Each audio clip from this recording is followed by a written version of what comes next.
Hey guys, so this is going to be a video on how I construct my wigs, showing you how I go from this and transition into this. I'm going to begin the video by showing you the finished constructed wig before it is styled, and here it is. From here, I'm going to transition and show you guys the supplies that I use. Starting off, I'm showing you the dome caps, which is what I use to actually sew the wig on, well, the bundles on. On the left, this is the one that I use the most, but I use both of them. It's just a preference. You can use either or. This is just the wig cap, and on the left hand side, that's the actual wig cap, and that's what I use on the right. This is actually the packaging. I use brown because I'm brown, and yeah, that makes sense. You'll need this. This is a mannequin head. The exact name is a quart canvas blockhead mannequin.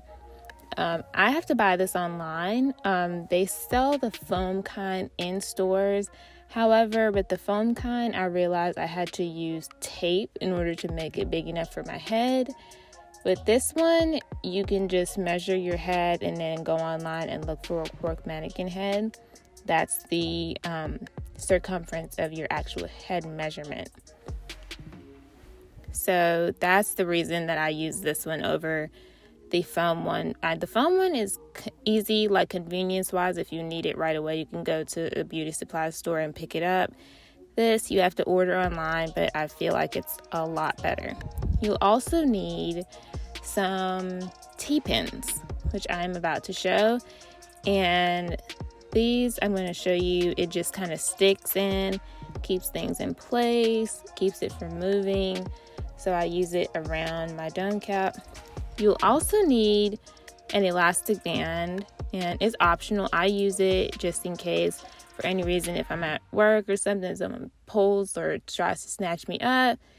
My wig is a little bit more secure because people can be out of pocket, and you secure the wigs all 2020, 2019, whatever year.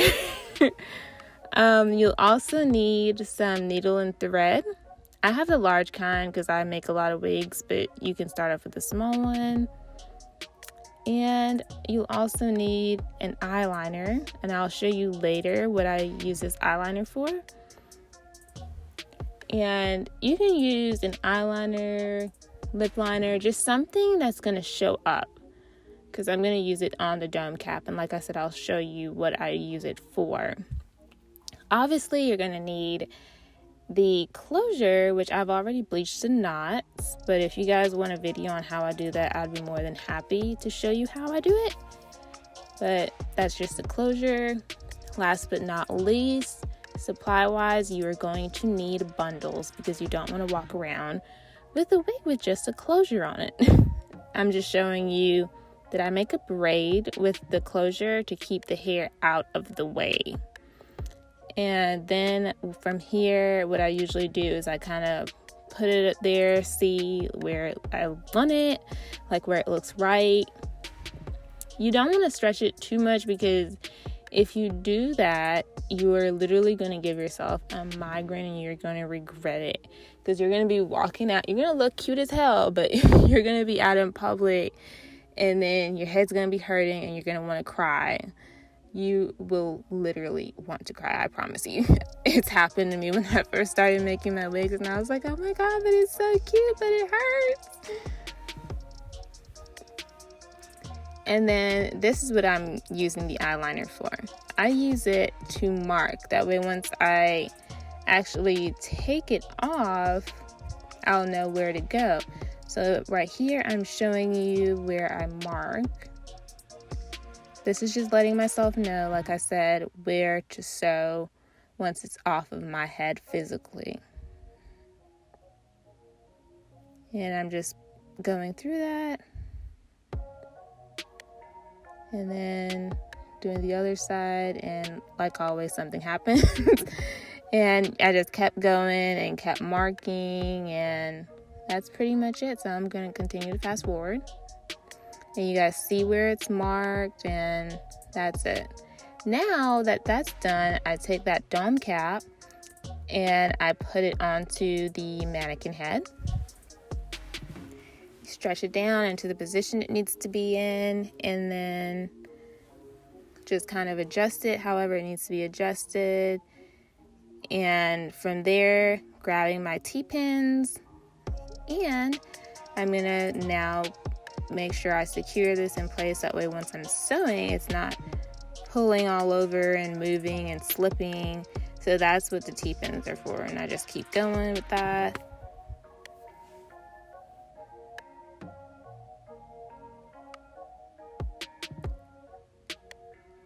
Now I'm taking the closure, putting it beside where it's marked with that eyeliner and putting it in place. That way I can begin the process of actually sewing it down. And I like where it's at, so I'm using a T-pin, securing it, and just doing that all around in kind of like a circle or whatever shape the closure is.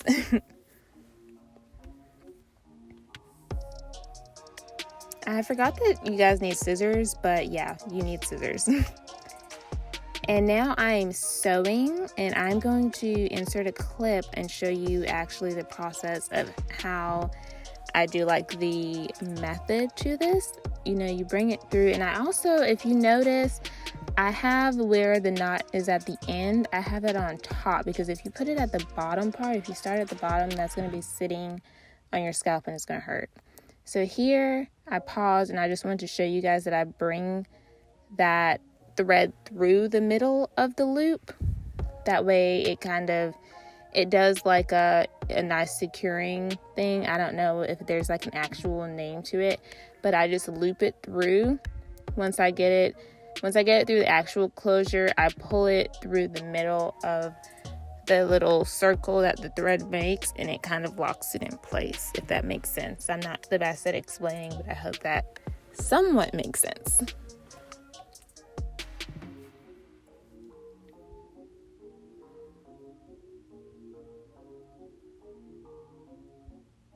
And from here, I'm just doing that literally just all the way through, all over. I just kind of want to slow it down initially, just show you guys, that way you could see it. And now I'm going to speed through it. It's pretty much the same thing, nothing's changed. I'm doing the same thing all throughout.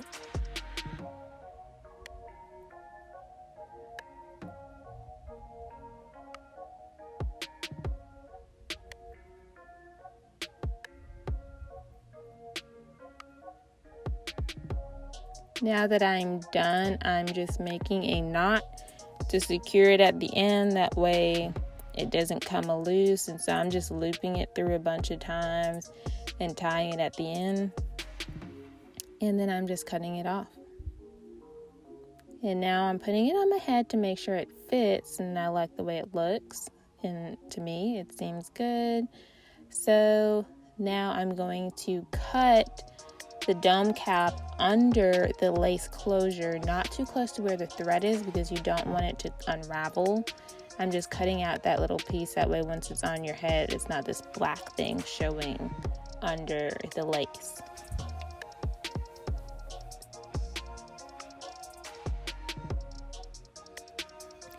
And I'm showing you where I sew. I don't sew where the band is, because that'll make it less elastic and make it harder to stretch. So what I do is I sew above that band, and I'm not, like I said, I'm not sewing there, and I'm showing you where to sew with my hands.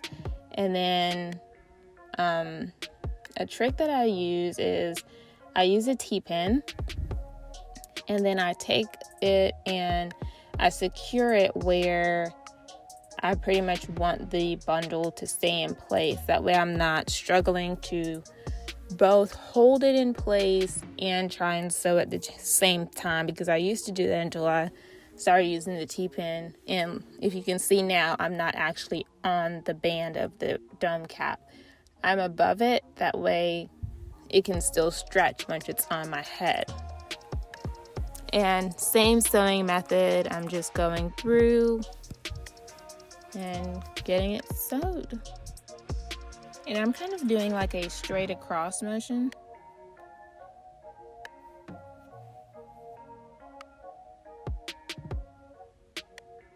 And it's totally okay if the hair gets caught in it. You just keep going, pull it out, keep going. It's not going to mess anything up. Just pull the hair out and, like I said, just move on with the show.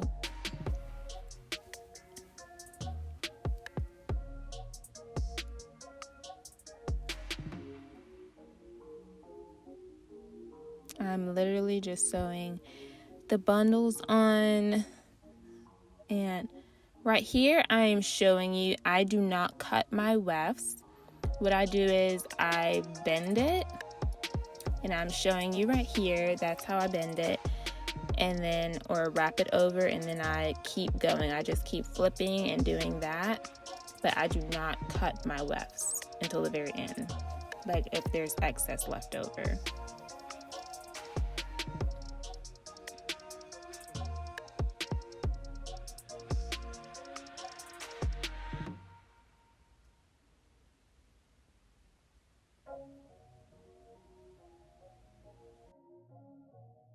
The next day. So now that I have the first bundle done, I'm going to start sewing with the second bundle, and I'm doing a U motion, which I'm showing you with my hands. It's just going to make like a smiley face, and I'm just still showing you that. And then what I'm also going to do later on is, if I have hair left over, I bring it under. That way if the wind blows or something, I don't look too crazy out there, and it hides the dome cap. It's just a nice extra step that helps. So I'm just sewing this on like I did with the other bundle. And if you notice, I don't focus on putting too much hair at the back, because I don't want the top part to look flat. So I kind of make my space a little bit more at the bottom, and then once I get to the top, I kind of make it closer together. That way I have a little bit more volume and it doesn't look super thin at the top. And I'm just sewing and doing the same stuff right now. So showing you again how to do that method that I'm sewing with.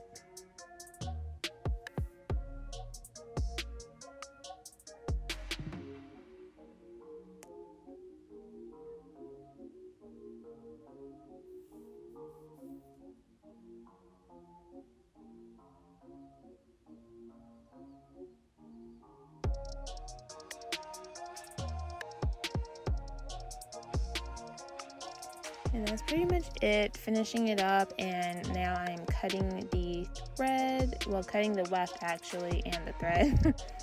And that's what's left over. So now I'm showing you, I'm going to take that, and what I have to do is, sometimes, if you can tell by the way that this mannequin head is made, it has like some fabric, so some of the thread will get stuck on it. So I have a razor blade, and I usually just cut not the thread that's on the dome cap, but I cut the fabric and I just take it off that way, and that's normal. And now I'm just placing it on the mannequin head using T-pins to secure it now that it's flipped over, and I'm just making sure that it stays where it needs to. And I do not sew on the closure itself with the weft. I sew above the elastic band area under the dome cap. And that's just what I was showing you guys right there, showing you again. And then I just do the same sewing method and sew that all around. And that's the extra piece of hair that'll, like, if the wind blows, like I said. This is it, all done. And now that it's done, I'm just showing you guys like how I attach the elastic band. I usually use this to secure it. You can do it you can do it one or two ways.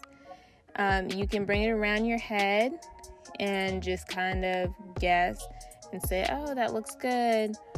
Or what you can do is you can get the tape measure and you can bring it around your head, measure the actual distance from both sides of the closure, measure in inches, and then once you get the total, what I usually do is I take away about 6 or 7 inches.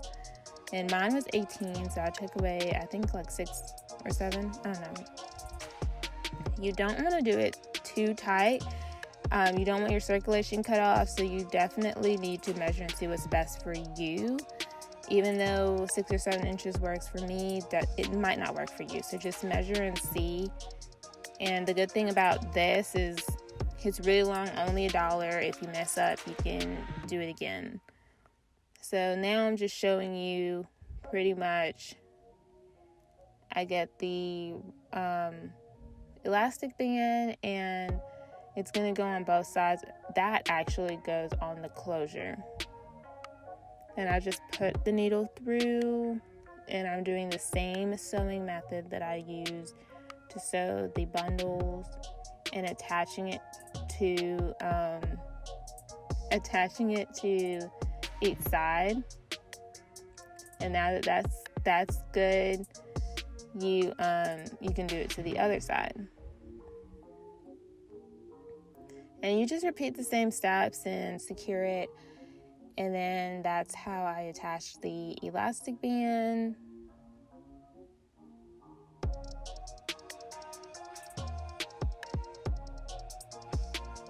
Now I'm trying it on. It fits really snug, feels good, looks good.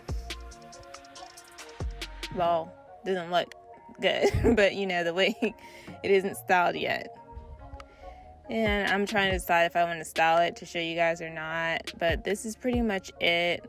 Once it's constructed, how I get it to fit snug, almost as if it's growing from my scalp. I'm cutting off the lace to show you guys. And I customize my wigs because I'm not about that box shape hairline. So I have to customize mine. I didn't customize it right here, but I do it later on. That's not shown. I can also make a video on that. And that's pretty much it. So several months later, as it says, I forgot to come back and show you guys how I did the wig. So these are just a bunch of clips of me living my best life in Vegas with this wig. This is what it looks like once I straightened it. And this is it on my hair. I'm flipping it. I'm just, like I said, living my best life in Vegas, taking my wig on vacation. And so, yeah, this is it. Thank you guys so much for watching. I hope you guys got a few tips and tricks from this video. And I would love to see the wigs that you guys make. Thank you again, and that's it.